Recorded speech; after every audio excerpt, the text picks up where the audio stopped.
The dorm room door slammed shut, and my heart stopped. I stood there, frozen, towel barely clinging to my waist, water dripping from my hair onto the cheap linoleum floor. Ethan, my best friend since freshman orientation, stared at me, his eyes wide, like he'd just seen a ghost or something worse. It wasn't just that I was half naked, fresh from the shower. It was the secret I'd been hiding for 2 years, now exposed in the harsh fluorescent light of our shared dorm at UCLA. My chest, usually bound tight beneath baggy hoodies, was bare, revealing the truth I'd fought so hard to conceal. I was transgender, and Ethan had no idea. Jake, what the hell? His voice cracked, not angry, but confused, like the ground beneath him had shifted.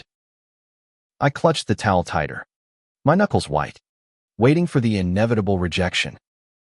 We'd been inseparable at night pizza runs, cramming for finals, laughing over stupid memes.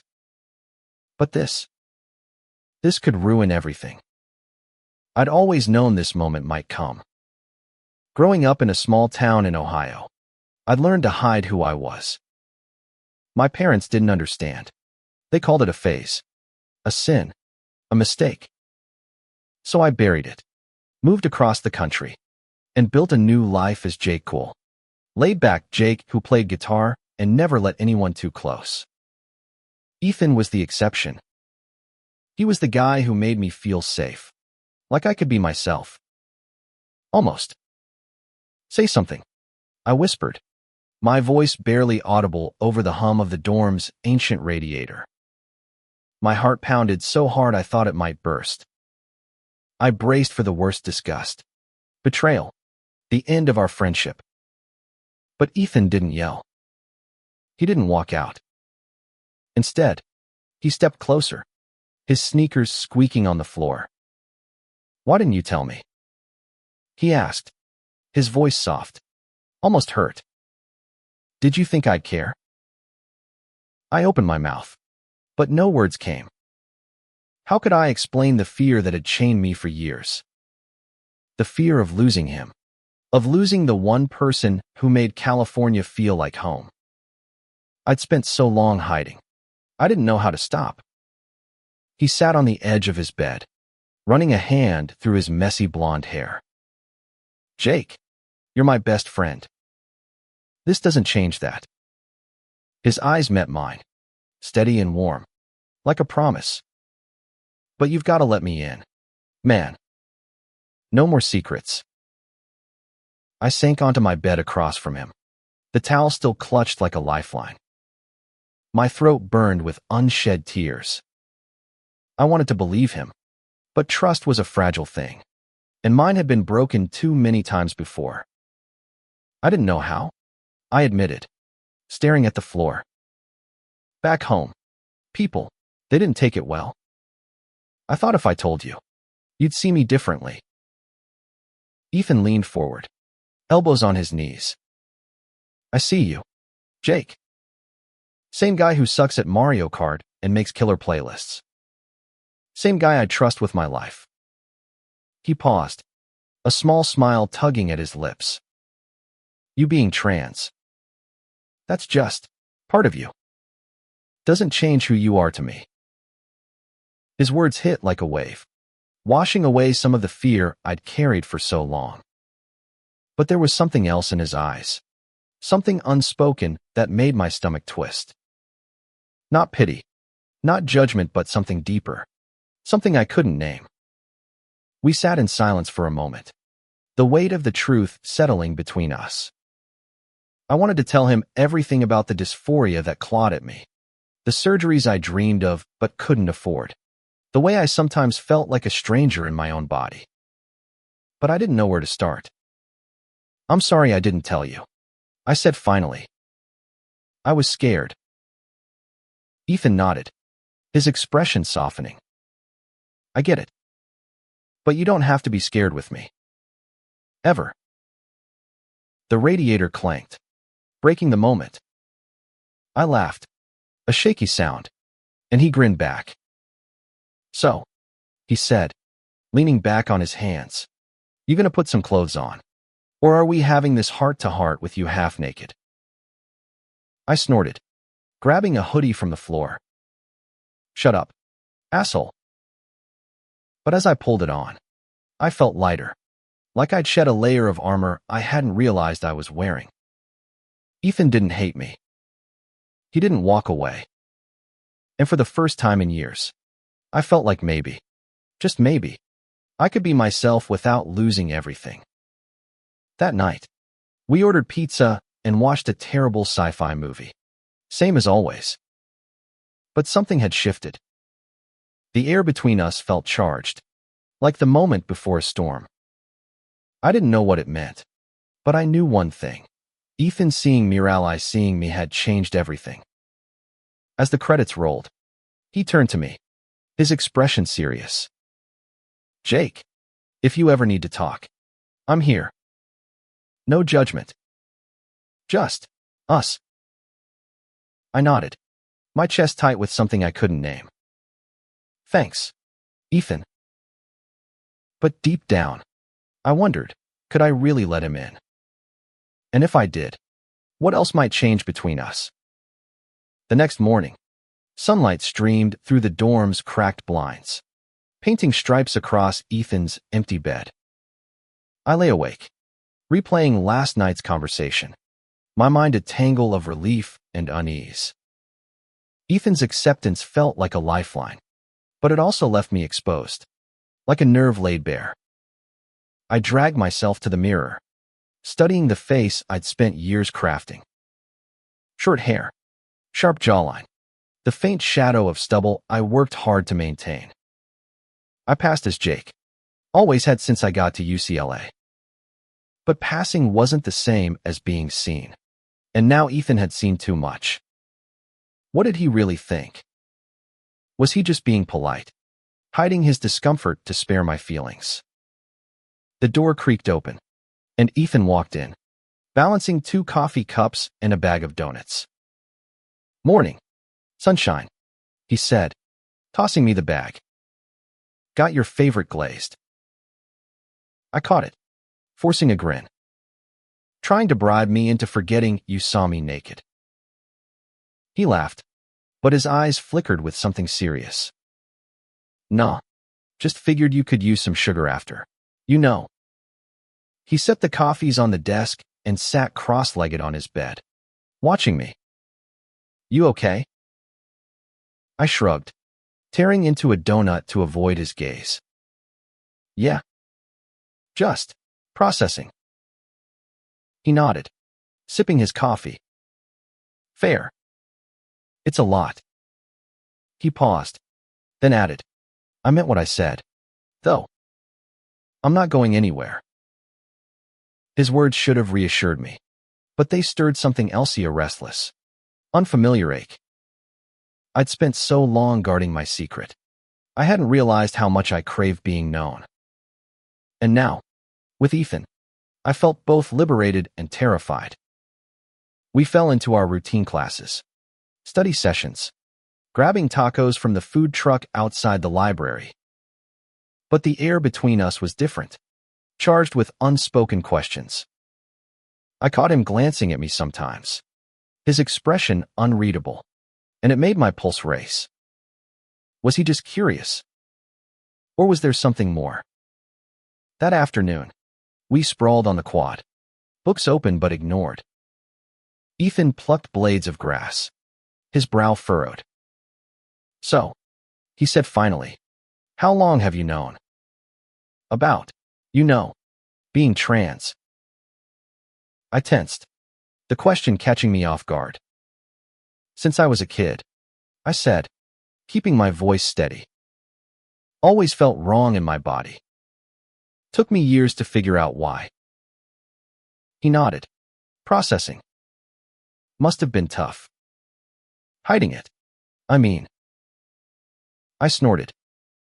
You have no idea. Back home, I was the weird kid who didn't fit. Church every Sunday. My parents preaching about God's plan. When I came out at 16, they sent me to a counselor to fix me. Ethan's jaw tightened. That's messed up. Yeah. I picked at a loose thread on my jeans. That's why I came here. Fresh start. No one knowing. He looked at me, his blue eyes piercing. You don't have to hide with me, Jake. I hope you know that. I wanted to believe him, but the fear lingered, a shadow I couldn't shake. It's not that simple, I said. People say they're cool, but then they start treating you different. Like you're fragile or wrong. I'm not people, he said firmly. I'm your best friend. The words hit hard, and I looked away, my throat tight. He was right, wasn't just anyone. Ethan had been there through late-night breakdowns over calculus, through my first panic attack before midterms. He'd seen me at my worst and stayed. But this was different. This was me, raw and unfiltered. We sat in silence, the campus buzzing around us students laughing, bikes whizzing by, the distant hum of a lawnmower. I wanted to tell him more, to spill every fear and hope I'd buried. But the words stuck, heavy with the weight of years spent silent. That night, back in the dorm, Ethan strummed his guitar, the chords soft and tentative. Wrote something new, he said, glancing at me. Want to hear? I nodded, grateful for the distraction. He played, his voice low and rough, singing about broken walls and finding home in someone else. The lyrics felt too close, like he'd peeked into my soul. When he finished, I clapped, my voice teasing. Not bad. Rockstar. You writing that for someone special? He grinned, but his eyes held mine a beat too long. Maybe. My stomach flipped, and I looked away, heat creeping up my neck. Was he flirting? Or was I reading too much into it? Ethan was straighter at least. I'd always assumed he was. But the way he looked at me now, the way his voice softened when we talked, made me question everything. Jake, he said suddenly, setting the guitar aside. I've been thinking about what you told me.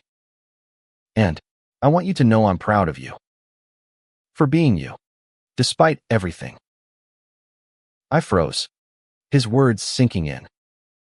No one had ever said that to me before. Not my parents. Not my old friends. No one. My eyes stung, and I blinked hard, pretending to adjust my hoodie. Thanks, I muttered, barely audible. He leaned closer, his voice earnest. I mean it. You're one of the strongest people I know. I didn't know what to say, so I just nodded, my chest tight with something that felt dangerously like hope. For the first time, I wondered if maybe, just maybe, I could let him in without losing him. But as I lay in bed that night, staring at the ceiling, a new fear crept in. What if letting him in meant risking something even bigger me heart?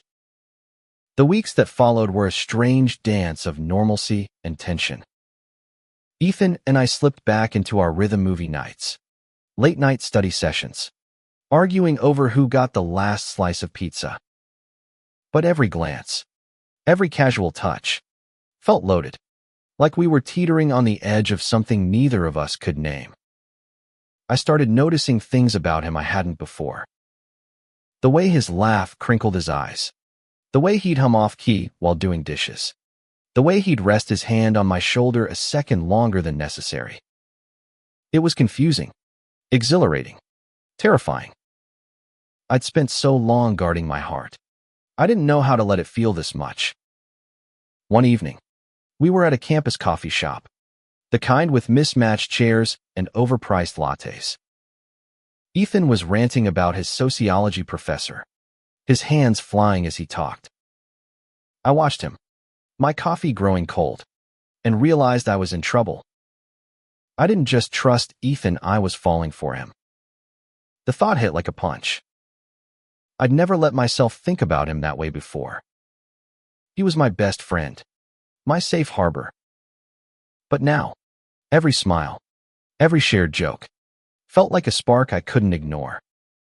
And the worst part, I had no idea if he felt the same or if he even could. "You're quiet tonight," Ethan said, snapping me out of my spiral. He leaned across the table, his brow furrowed. "Everything okay?" I forced a smile. "Yeah, just tired. Midterms are kicking my ass." He didn't buy it, I could tell from the way his eyes narrowed. But he let it go, launching into a story about a disastrous group project. I nodded along, but my mind was elsewhere, wrestling with the growing ache in my chest.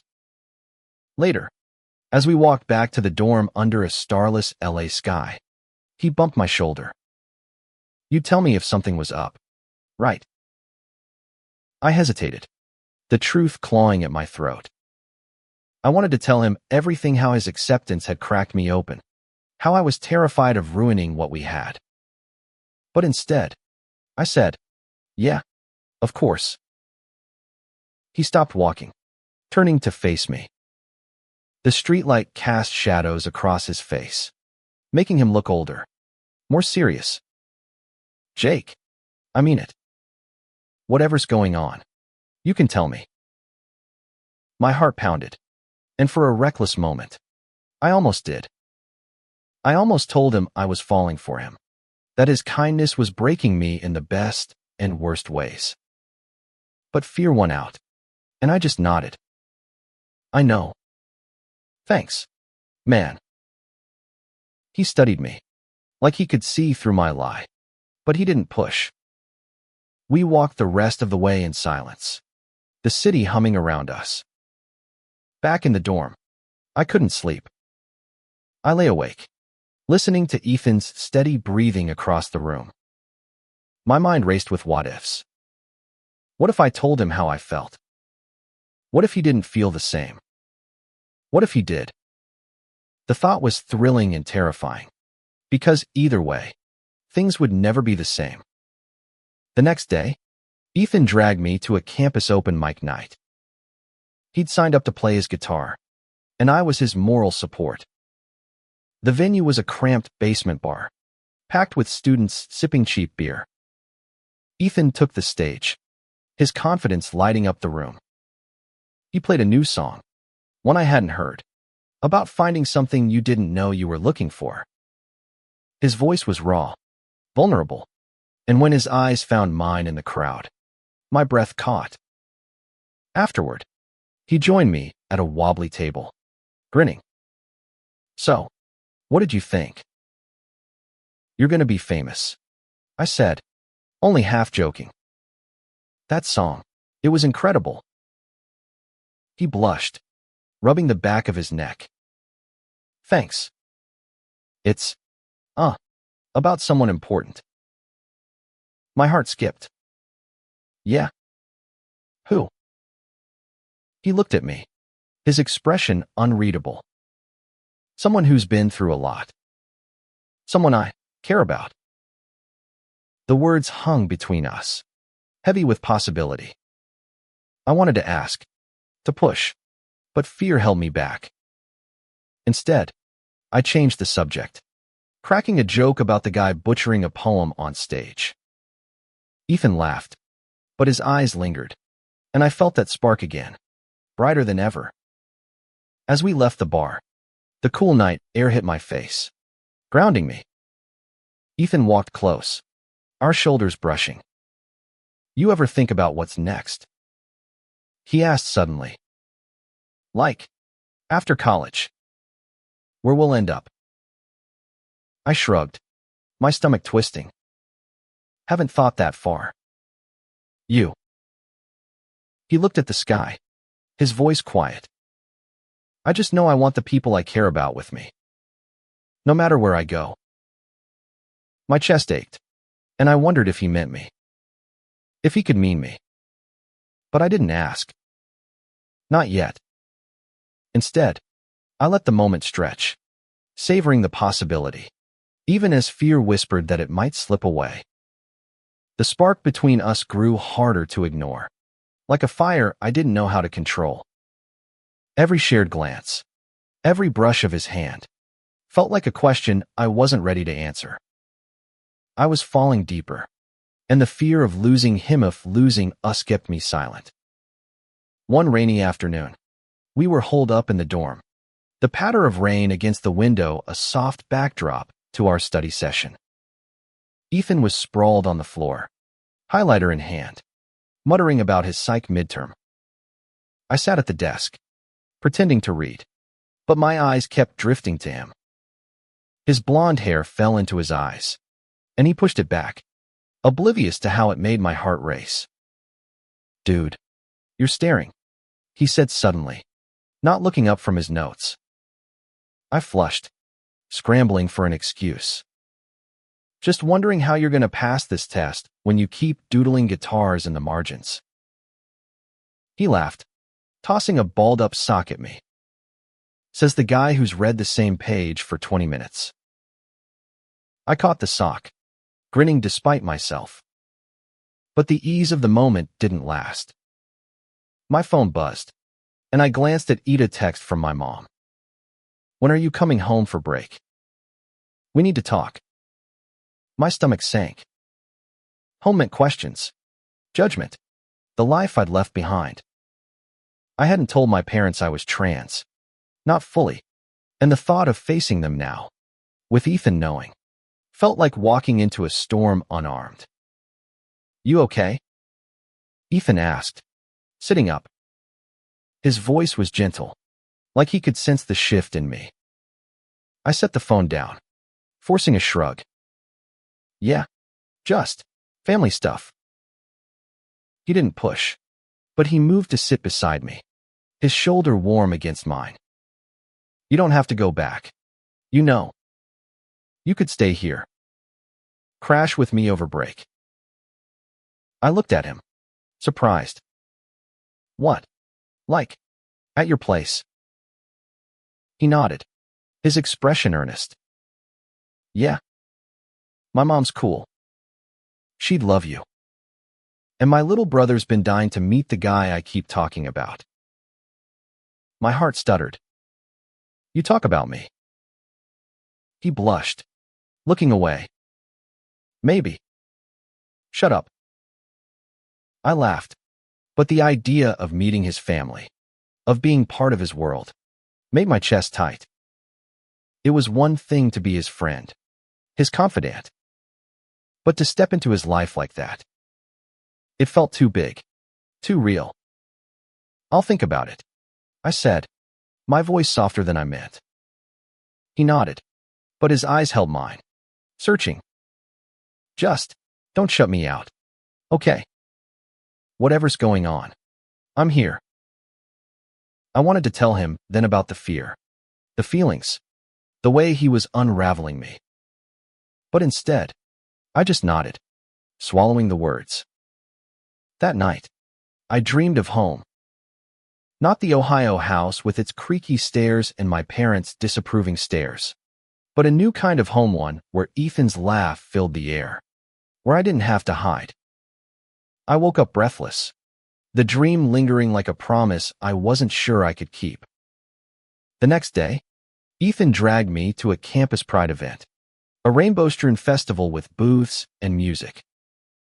I hesitated at first, nervous about being seen, but he insisted. "Come on, it'll be fun.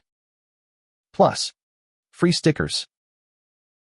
I rolled my eyes but followed, and soon we were weaving through the crowd, grabbing glittery pins and laughing at a drag queen's bad puns. For the first time, I felt a flicker of belonging, like maybe I could be myself without losing everything. Ethan's presence helped, his easy confidence grounding me. At one booth, a volunteer handed me a trans pride flag, her smile warm. "For you," she said. I froze, glancing at Ethan, but he just grinned and draped an arm around my shoulders. "Looks good on you," he said, and my face burned. As we walked away, flag tucked into my backpack, he nudged me. You ever go to stuff like this back home? I shook my head. No way. My town would have lost it. This is new. He nodded, his expression thoughtful. I'm glad you're here. Then, with me. My heart raced, and I wanted to say anything to bridge the gap between us. But before I could, a guy from Ethan's music class called him over, and the moment broke. As Ethan chatted, I watched him, the ache in my chest growing. I was falling, hard, and I didn't know how to stop. But the fear of losing him, of changing what we had, kept me silent. For now, I'd take what I could get: his friendship, his support, his presence. But deep down, I knew I wanted more. And that terrified me more than anything. The semester barreled toward finals, and the dorm became a pressure cooker of stress and caffeine. Ethan and I were buried in notes, our desks littered with empty energy drink cans. But even in the chaos, the pull between us grew stronger, a current I couldn't ignore. One night, we took a break and wandered to the roof of our dorm, a spot we'd claimed as ours. The LA skyline glittered below, a sea of lights stretching to the horizon. Ethan leaned against the railing, his breath visible in the cool air. You ever feel like you're running out of time? He asked. I frowned, sitting on the ledge beside him. What do you mean? He shrugged, staring at the city. Like, to figure shit out. Who you are, what you want. All of it. I nodded, my heart heavy. All the time. He turned to me, his eyes intense. What do you want, Jake? Really? The question caught me off guard, and I looked away, my pulse racing. I wanted to be free, to be myself without fear. I wanted him, his laugh, his warmth, his everything. But saying it felt like stepping off a cliff. I want to not be afraid, I said finally, my voice low. To live without hiding. He nodded, like he understood. You're getting there. I see it. I wanted to ask what he saw, what he meant, but my phone buzzed, shattering the moment. Another text from my mom. We expect you home for Christmas. No excuses. My stomach twisted. Going back meant facing their judgment, their refusal to see me as I am. I couldn't do it, not now. Not when I was finally starting to feel like myself. Ethan noticed my expression. Your parents again. I nodded, tossing the phone onto the ledge. They want me home. I don't know if I can face them. He was quiet for a moment, then said, You don't have to. Come with me instead. My family's place in San Diego. It's chill, I promise. I laughed, but it was strained. You really want me crashing your family Christmas? Hell yeah, he said, grinning. You're practically family already. The word family hit hard, stirring something warm and painful. I wanted to believe I could fit into his world, but doubt gnawed at me. What if his family wasn't as accepting as he was? What if I let myself hope and it all fell apart? I'll think about it, I said, echoing my earlier promise. He bumped my shoulder, his touch lingering. Good. 'Cause I'm not letting you spend Christmas alone. We stayed on the roof until the cold drove us inside, but the warmth of his words lingered. I was starting to believe he meant it. He wanted me in his life, no matter what. But the fear of what I felt for him, of what it could mean, kept me tethered to silence. The next day, I found myself at the campus health center, picking up my hormone prescription. The nurse, a kind woman with graying hair, smiled as she handed me the vial. You're doing great, Jake. Keep taking care of yourself. I nodded, pocketing the vial. Hormones had been a game changer, easing the dysphoria that used to choke me. But they were also a reminder of how far I still had to go. Surgeries, legal changes, a future I couldn't quite see. I wondered what Ethan would think if he knew the full scope of it, if he'd still look at me the same. When I got back to the dorm, Ethan was strumming his guitar, working on a new melody. He looked up, smiling. "Good appointment." "Yeah," I said, surprised he remembered. "Just the usual." He set the guitar down, his expression serious. "You know you can talk to me about that stuff, right? Like, the medical side. I want to understand." I froze, caught off guard. No one had ever asked about that part of my life, not even my old friends. "It's complicated," I said, sitting on my bed. "Hormones help, but it's not a cure. There's still a lot I want to change." He nodded, listening intently. "Like what?" I hesitated, then took a leap. "Surgery. Top surgery. Mostly. To, make my chest match who I am." He didn't flinch, didn't look away. "That sounds intense. You scared?" "Terrified," I admitted, my voice barely a whisper. "It's expensive. And what if it's not enough?" He leaned forward, his eyes steady. "It'll be enough because it's you. And you're enough, Jake. Always have been." His words broke something in me, and I looked away, blinking back tears. He didn't know how much I needed to hear that, how much I wanted to believe it. And in that moment, I realized I was in love with him fully, recklessly, irreversibly. But saying it felt like a risk I wasn't ready to take. Christmas break loomed, and I still hadn't decided whether to go home or take Ethan up on his offer. The thought of facing my parents was unbearable, but so was the idea of intruding on his family's holiday. What if they didn't get it? What if I didn't belong? Ethan, relentless as ever, kept pushing. One night, as we packed up our dorm for break, he tossed a pair of socks at me. "You're coming to San Diego, right?" I'm not taking no for an answer. I caught the socks, laughing despite the knot in my stomach. "You're pushy. You know that."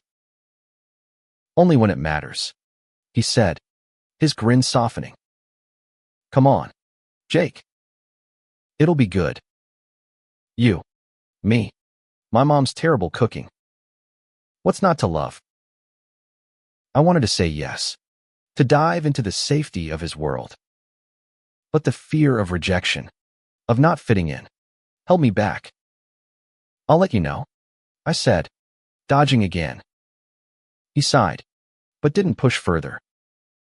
Instead, he handed me a wrapped gift, a small, clumsily taped box. "Open it now," he said, his eyes bright with mischief. I tore it open, revealing a keychain with a tiny guitar charm. "For your future rock star career," he said, grinning. "Or, just to remind you of me." My chest tightened, and I clutched the keychain, overwhelmed. "Thanks," I managed, my voice thick. It was more than a gift, it was a piece of him, a promise of connection. The next day, I made my choice. I texted my parents, telling them I wasn't coming home. Staying with a friend. I'll call. Short, vague, final. Then I turned to Ethan, who was packing his duffel.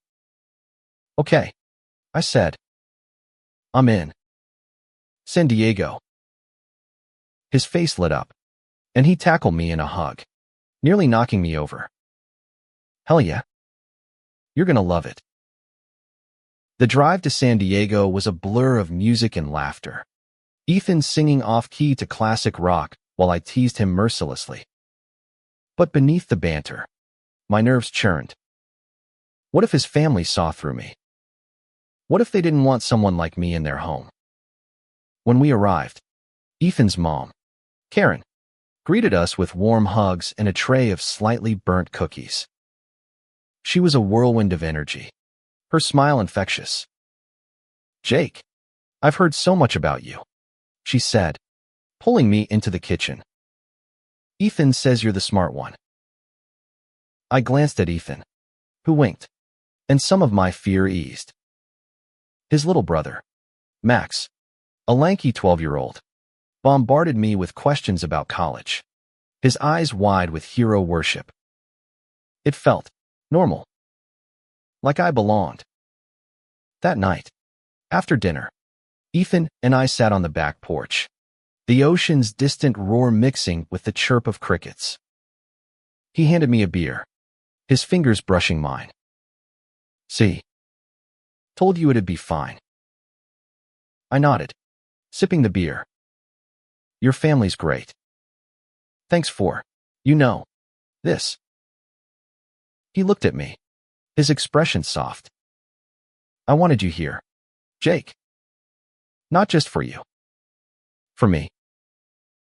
My heart stopped. "What do you mean?" He set his beer down, leaning closer. "I mean, you're important to me. More than you know." The air felt electric, and I couldn't breathe. Was he saying what I thought he was? Before I could respond, Max burst outside, demanding we play cards, and the moment shattered. But Ethan's words lingered, a spark I couldn't ignore. Later, in the guest room, I lay awake, the keychain clutched in my hand. I was in love with him, and he was starting to feel like home. But the fear of ruining it, of losing him, was a weight I couldn't shake. I didn't know how to tell Heimer if I ever could. San Diego felt like a dream, a bubble where I could be myself without fear. Ethan's family embraced me, no questions asked, and for the first time, I felt what it was like to belong somewhere. But the closer I got to Ethan, the harder it was to ignore the truth. I was in love with him, and it was tearing me apart. One afternoon, we walked along the beach, the sand cold under our feet. Ethan skipped stones into the waves, his laughter carrying over the wind. I watched him, my heart aching with how much I wanted to reach for him, to tell him everything. "You're quiet again," he said, tossing a stone. "What's up?" I hesitated, the words on the tip of my tongue. But instead, I said, "Just thinking about the future. What happens after college?" He turned to me, his eyes searching. "You worried about that?" "A little," I admitted. "I don't know where I fit." He stepped closer, the waves lapping at our feet. "You fit with me," he said, his voice low. "Wherever that is."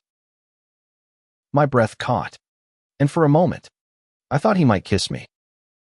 But he just smiled, tossing another stone, and the moment passed. I cursed myself for not saying something, for letting fear win again. That night, we sat in his childhood bedroom, surrounded by old band posters and faded trophies. He pulled out a photo album, showing me pictures of him as a kid gap-toothed, grinning, always a little wild. "You were a dork," I teased, but my voice was soft, full of affection. He laughed, nudging me. "Yeah, well, you're stuck with me now." The words felt like a promise, and I wanted to believe them.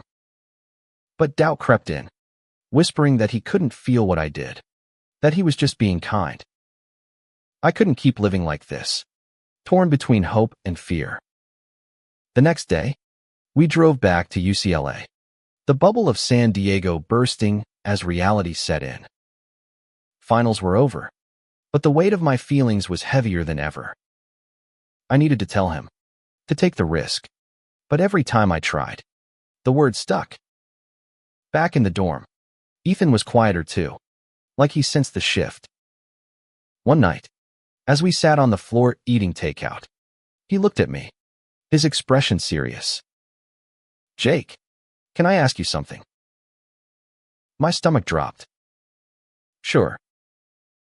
He hesitated, then said, have you ever been in love? The question hit like a freight train. I set my chopsticks down, my heart racing. Yeah, I said, my voice barely audible. I think I am now. His eyes widened, and for a moment, neither of us moved. Then he leaned closer, his voice soft. Who? I couldn't lie. Not anymore. You, I whispered, my heart in my throat. The silence was deafening. Ethan stared at me, his expression unreadable, and I braced for rejection, for the end of everything. But then he reached for my hand, his fingers warm against mine. Jake, he said, his voice shaking. I think I'm in love with you too. The world stopped. Ethan's hand in mine felt like an anchor, grounding me in a moment I'd never dared imagine. You, what? I stammered, my voice barely a whisper. He laughed, a nervous, shaky sound. I'm in love with you, Jake. Have been for a while. I just didn't know how to say it. My heart pounded, a mix of joy and disbelief. But I thought you were straight. He shrugged, his thumb brushing over my knuckles. So did I? Until you. You changed everything. I stared at him, the weight of his words sinking in. All the fear, the hiding, the nights spent wondering if I'd lose him, it led to this. To him loving me back. Tears stung my eyes, and I blinked them away, overwhelmed. I was so scared, I admitted. I thought if I told you, I'd ruin us. He shook his head, pulling me closer. You could never ruin us. You're my best friend, Jake. And more. He leaned in, and when his lips met mine, it was like the world clicked into place. The kiss was soft, tentative, but it held everything: years of trust, of laughter, of unspoken longing. I kissed him back, my hands finding his face, and for the first time, I felt whole. When we pulled apart, his forehead rested against mine, his breath warm. So, he said, grinning, this is new. I laughed, the sound freeing. Yeah. New. We talked for hours that night, sprawled on his bed, unraveling everything. He told me how he'd started questioning himself months ago, how my coming out had forced him to confront his own feelings. I didn't care that you're trans, he said. I just cared about you. His words healed something in me, a wound I'd carried too long. But even in the joy, a sliver of fear remained. What would this mean for us? For our future? The next weeks were a whirlwind. We navigated our new relationship with a mix of excitement and awkwardness, stealing kisses between classes, learning each other in a way we hadn't before. But the world wasn't always kind. Stares from classmates, whispers in the halls, they reminded me of the risks we faced, of the hate that could still find us. One evening, I got a call from my mom. Jake, we need to talk about this lifestyle, she said, her voice sharp. It's not right. I hung up, my hand shaking. Ethan found me on the roof, staring at the city. He didn't say anything, just sat beside me, his presence steady. They'll never get it, I said, my voice breaking. My parents. They'll never see me. He took my hand, his grip firm. Then we'll make our own family. You and me. His words were a lifeline, and I clung to them.